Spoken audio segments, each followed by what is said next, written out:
അതെ അതെ മാള.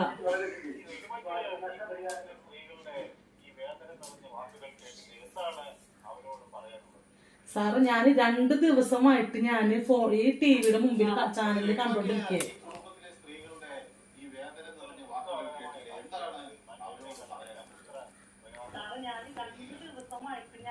എനിക്കെന്ന് വെച്ചാൽ ഇത് നമുക്ക് ചിന്തിക്കാൻ പോലും പറ്റാത്തൊരവസ്ഥയാണ്. കാരണം വെച്ച് കഴിഞ്ഞാല് ഇവർക്ക് ഒന്ന് നമ്മുടെ ഈ കേരളത്തിലാണ് ഇങ്ങനെ ഒരു സംഭവം ഉണ്ടായിരുന്നെങ്കിൽ ഇത് 5 ദിവസം എന്നുള്ളത് 2 ദിവസം കൊണ്ടെങ്കിലും നമ്മളത് ആ മോൻ പുറത്ത് വന്നേനെ.